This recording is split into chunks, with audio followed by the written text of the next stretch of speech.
Hello दोस्तों, welcome to my YouTube channel Archi Namonika. आज का मेरा वर्ड है मॉकिश। मॉकिश का मीनिंग क्या होता है? सेंटिमेंटल इन एन एग्जैगरेटेड और ए फालसी वे। मतलब क्या होता है सेंटिमेंटल होना? क्या होता है बहुत ज्यादा इमोशनल होना, ओवर इमोशनल होना, जिससे वो क्या लगे, बनावटी बनावटी लगे।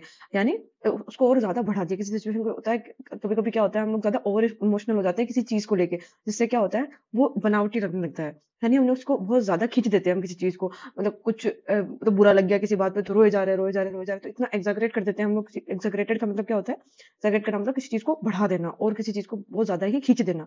तो उस वे में हम लोग क्या यूज करते हैं? मॉकिस का यूज करते हैं। हिंदी में बोले तो बहुत भावुक या भावनात्मक होना, मतलब बहुत ही ज्यादा इमोशनल होना किसी चीज को लेके। लेकिन उसको कभी कभी इतना बढ़ा देना कि वो क्या लगे, ओवर इमोशनल, या फिर मतलब गलत लगने लग जाए। गलत इन द सेंस कि सही नहीं है ये, तो ऐसे ही झूठ मूठ का कर रहा है। हम लोग नहीं बोलते हैं तो नहीं, ये कोई सेंटिमेंटल नहीं है या फिर कोई इमोशनल नहीं हो रहा, ये तो ऐसे ही झूठ मूठ का कर रहा है। कि कभी कभी क्या होता है वो ज्यादा उसको खींच देते हैं चीजों को। प्रोनाउंसिएशन क्या हो गया? मॉकिश। उसको लर्न करने की ट्रिक क्या होगी? किस तरीके से लर्न कर सकते हैं हम लोग? ट्रिक क्या है? प्रोनाउंसिएशन क्या आ रहा है? मॉक इश। ओके, मॉकिश। इसको हम लोग क्या करेंगे, दो पार्ट में ब्रेक कर देंगे।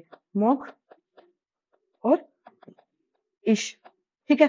ये हमने पढ़ा है बचपन में। अगर पढ़ा होगा, किसी ने याद आ रहा होगा, नहीं भी आ रहा होगा तो सिंपल सी चीज है। संधि विच्छेद पढ़ा होगा बचपन में।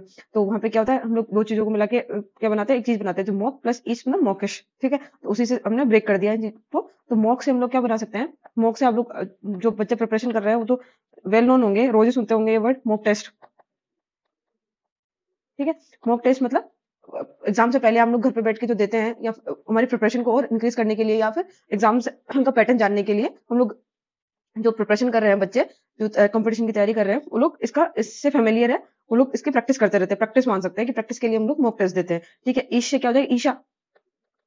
ईशा बना दिया हमने, किसी का नाम है। ठीक है। तो मॉक टेस्ट और ईशा, इन दोनों को मिला के हम लोग क्या बनाएंगे, एक सेंटेंस बनाएंगे जिसमें मॉकिश का मीनिंग आ रहा होगा। तो क्या सेंटेंस है कि ईशा मॉक टेस्ट में कम नंबर आने पर इस तरह से रो रही थी कि वो मॉकिश लगने लग गया।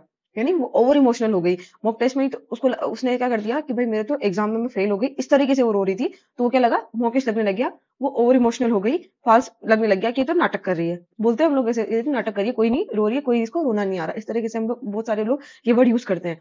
तो क्या सेंटेंस बना कि ईशा के मॉक टेस्ट में कम नंबर आने पर वो बहुत ज्यादा ही रोने लग गई, तो वो मॉकिश लगने लग गया, क्योंकि उसने उसको एग्जैगरेट कर दिया, तो फॉल्सी वे में लगने लग गया। ठीक है। तो क्या हो गया? सेंटिमेंटल होना और ओवर इमोशनल होना मॉकिश का मीनिंग होता है। अब इसके सिनोनिम्स क्या क्या हो जाएंगे?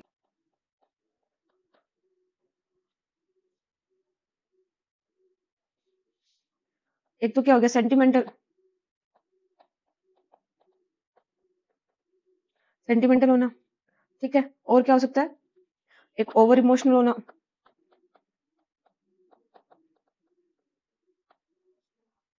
और क्या हो सकता है? एक क्या होता है, सिकली। इसका मीनिंग भी ओवर इमोशनल होना होता है। ये सारे क्या हो गए, इसके सिनोनिम्स हो गए। आई होप आप लोग को मॉकिश का मीनिंग और उसके सिनोनिम अच्छे से लर्न हुए होंगे। अगर ट्रिक अच्छी लगी हो तो please like share and subscribe my YouTube channel. Thank you.